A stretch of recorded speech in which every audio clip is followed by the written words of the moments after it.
Well, welcome to another episode of Do Something to That Car. So there's a fender on the ground. Used to be right here. I'm working on this 63 Olds again. This is one of these long-term projects that I pick away at and do some stuff and then quit doing stuff and do something else. So I'm back on it for a little bit, and I'm just going ahead and I've made the decision, the consecutive decision to go ahead and I'm going to pull all the front end pieces off of this car because they're all in some various stage of disrepair or damage. So just the back story, you can see from the smashed in fender over here that was actually pulled back out, probably enough to drive it back home after an accident. And all this down the side of this car was in a wreck in 1969 and was parked since then, and so it's gonna have to have the front end put back together on it. And I think this is the second time this car has been hit, because I was looking around when I initially took the grill and the bumper and all that off of it. I was looking around, I noticed there was some paint overspray, and this hood appears to have primer under it that does not look like factory primer, and just the fender also, just different things that made me believe that it's not been the first time this car's been in an accident. So one thing, I showed this on a Oldsmobile forum and got no interest whatsoever in it, but I'll show this again. There's as soon as this camera gets where it can focus on it, maybe. There it is. That's a GM part sticker, and that's when they say factory engineered parts and it's got a number and a sticker on it like that, that means that that's a replacement. So that means that that bumper bracket has been replaced. So that comes up, there's a date code on that. It came up to about 1967. So this car has been, like I said, it's been tagged in the front at least once before this one, but this one was the big one. So I think I mentioned, or may not have, I'm going to try to save this hood. I don't know if that's going to be able to be done because it's got an interesting little thing right here, but I haven't been able to find a good hood yet for it. I've told you guys before, there's a 63 sedan like this one, though it's not a holiday, but it's just like this car in a junkyard.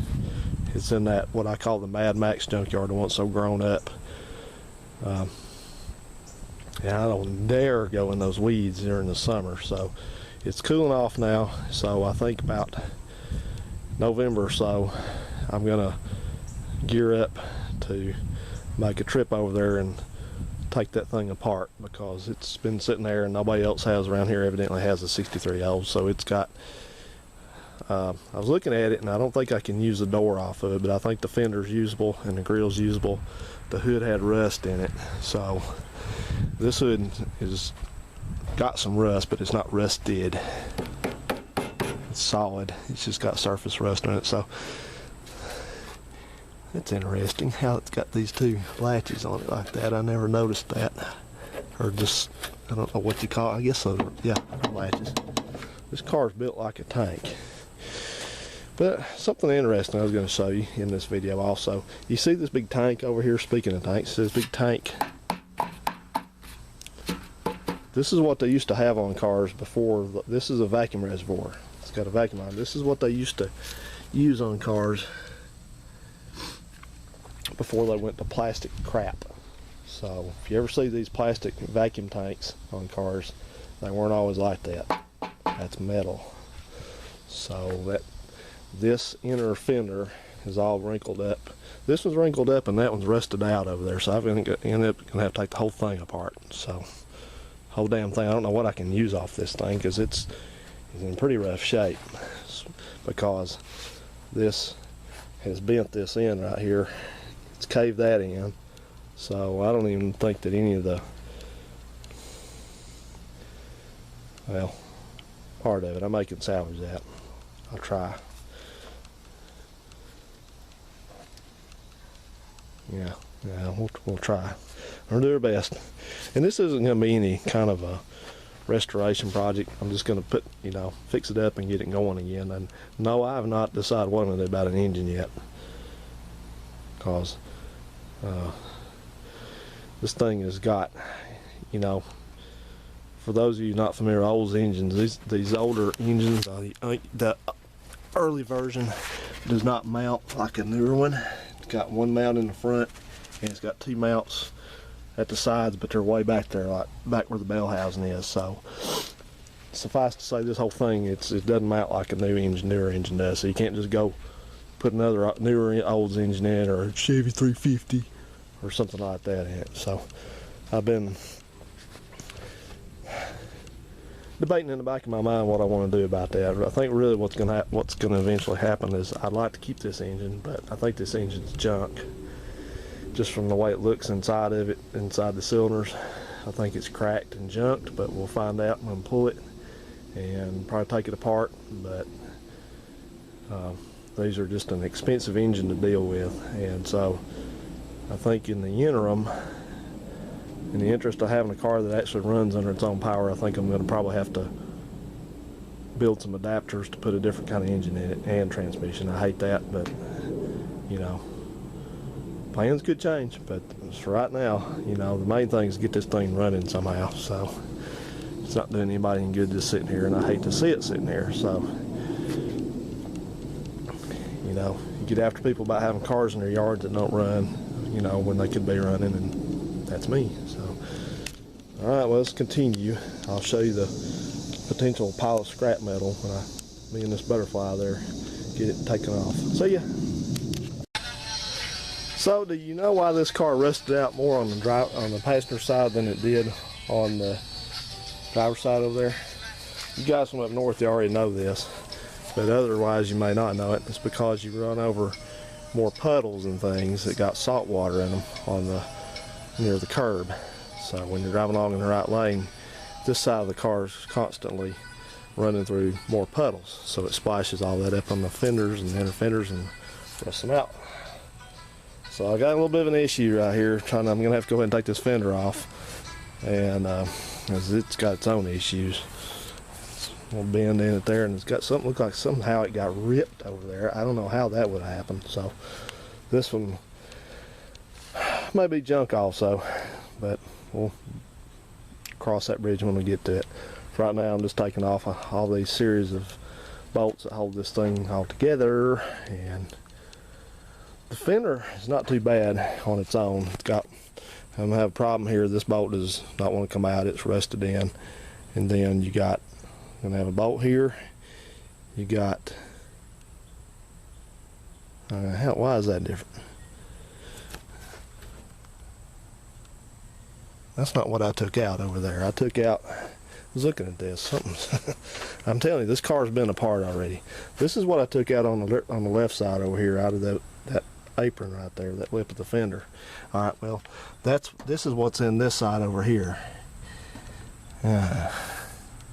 Well, whatever. Anyway, you got a series of bolts down through here. I think there's 4. Ugh, ain't looking good. And then you got that one, that one, that one. You got one right there where I don't know if you can see it very well, but where the hinge bolts on right there. You take that one out, and then you got one at the top back there, and then you got 2 at the bottom, under the bottom lip, and then you've got, when you open the door up, you've got one right inside the door opening right here, and the fender comes off. So, yeah. Okay then. Alrighty then. Okay, well, let me go ahead. I'm talking and not working. Found a sticker on this core support that was painted over, I guess, when they repaired this the first time.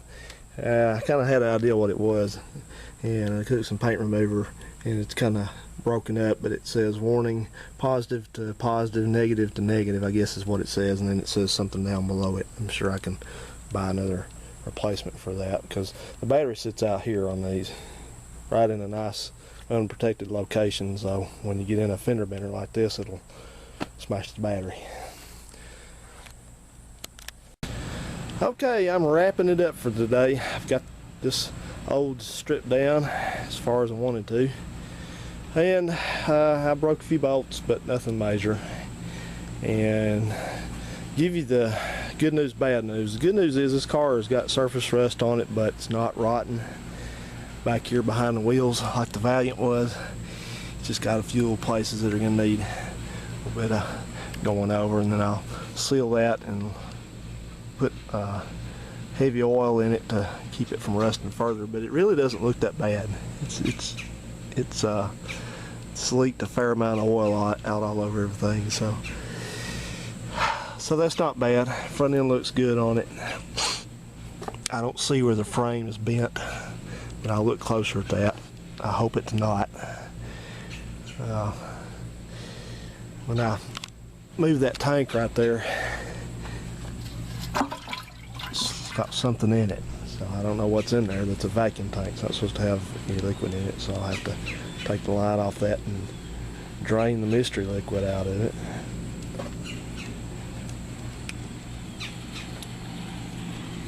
So yeah, it's not bad.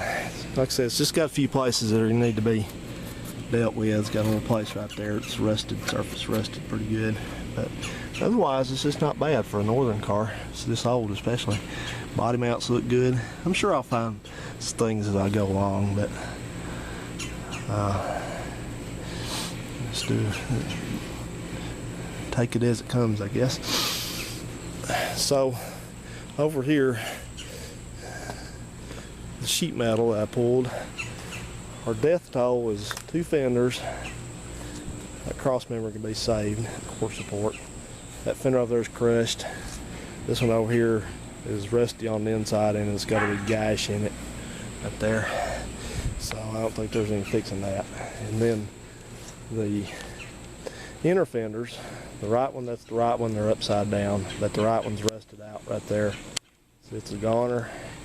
And the left one is not rusted out, but the left one is, I can see places where it's been shoved back and it's not even anymore. Like right here, you can just kind of look down through there and you can see that it's bent up there. And then back here at the back, it's also kind of bent up, so it took a whack. And this front inner structure,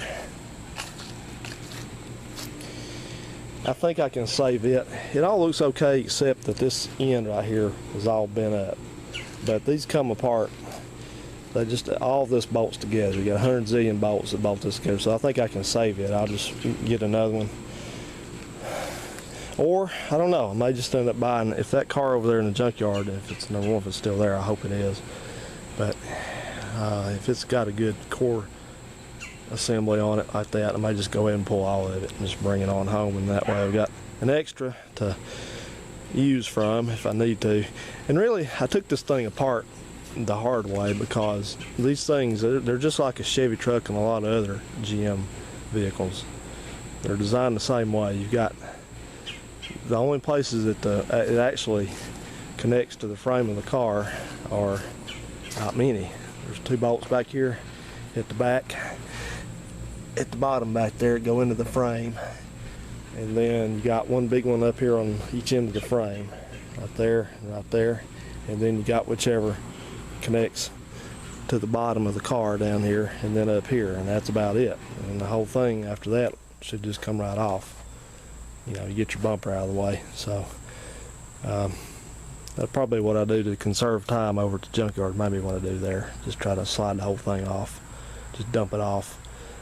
Depending on what kind of shape it's in, if I can use the fenders and everything. And like I said, this engine has got to come out because I've just put the bar on it again and tried to lean on it as much as I could, and that engine will not turn. So I don't know if I ever mentioned it, but when I looked in one of the cylinders, I saw this same kind of white crap right here in it, and that is oxidation. The aluminum, the antifreeze or whatever's in there has oxidized a little bit. Also, coolant will turn that kind of condition too, so that is not good to be in one of the cylinders. That's not good at all. So this thing shouldn't be no problem to just slide on out now. I get this dart finished up and out of the way, I can pull this one up a little and work on under the cover. One-man garage here, guys. This is not easy to work like this sometimes, but that's why it's so slow going. I just, you know, it is what it is. But I'm glad to be out here working on it. So I'd rather, any day of the week, I'd rather work on something like this and work on a pain in the ass car that just has to have it to keep it running. So, but anyway, I just wanted to update you guys, and so hope you having enjoyed the progress on this. And like again, I'm so sorry that it's been so slow going, but it'll get there.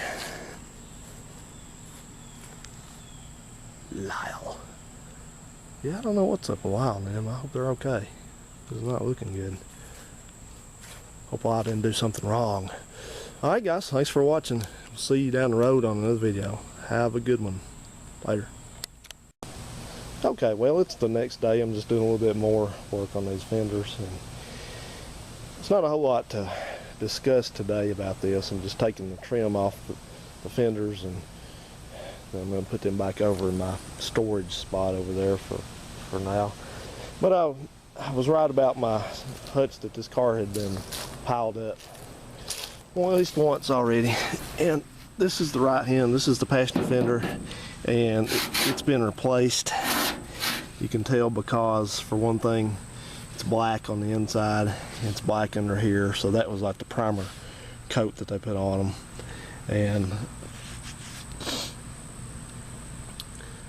this one over here, which is I guess the original, looks to be the original because notice it's green on the inside to match the outside part of the fender, and it's also got these seals, a little bit of sealing stuff around the back side of the trim, the nuts that hold the trim on right there, and it's got a number right there which I'll take a picture of possibly. It's got a 389 and a 2 and something else buried under there, and it's also got a piece of rubber trim that is put on there. It's supposed to be put on little clips right there. Yeah, it's still got them. So, and this one didn't have that, so it's obviously been replaced. So that, like I said, I've said that several times, that this wasn't this thing's first go around with some hard object. And the other thing which is discouraging is that I've discovered that the workmanship back in 1967, putting this thing back together, was not any better then than it was today. The same lazy bullshit you see of things don't have the fasteners put back on them, half of them don't, and mix and match of bolts here and there. Some of them are the right ones, some are not the right ones. The paint's not terrible gray on it, you know. Just I guess you can let the years pass, but you sure can't take the human element out of this, can you? And that's not undercoating, that's just that good old coating of salt and road grime and crap like that. And this thing, for not being undercoated and for not being painted, except for the primer coat, I guess you could call it, it held up pretty good. It obviously wasn't on there very long, so otherwise it would have rotted right away. The only rotten spot really on this fender is up here under this lip, but this gash in here just ruins it for me. So yeah, look at this. This thing's probably been, it looks like that's got its primer coat on it, but you can just tell this thing was masked off and painted. So it's a little bit of a time trip back to 1967. I wonder what Mr. Tofil hit at that point. I wonder if he rear-ended somebody.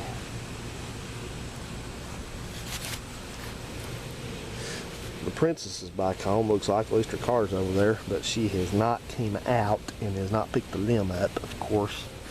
She is the recipient of things. She is not a doer. She is just a recipient. Bring me food, bring me money, bring me new clothes, bring me. Okay guys, well, we'll see you on another one later on, man. Bye.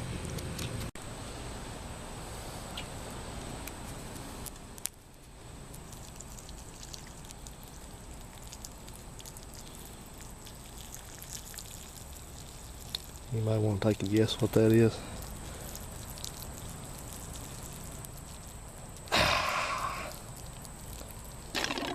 There you go.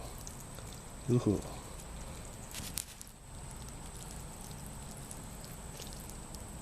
Another one?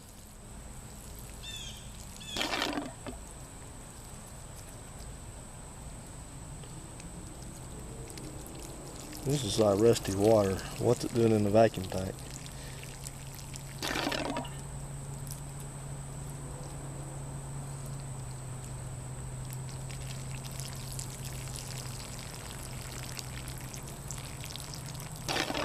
Another one?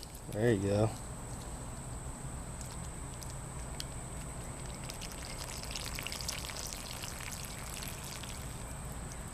Another one? Yep. That was nice and rusty and dark. You've been drinking.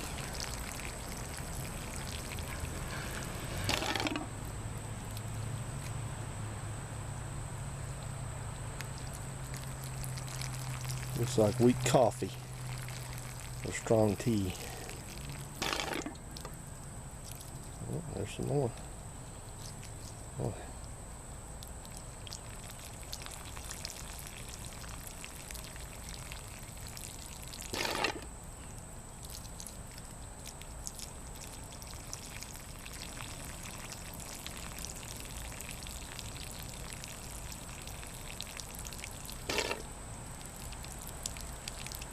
About it.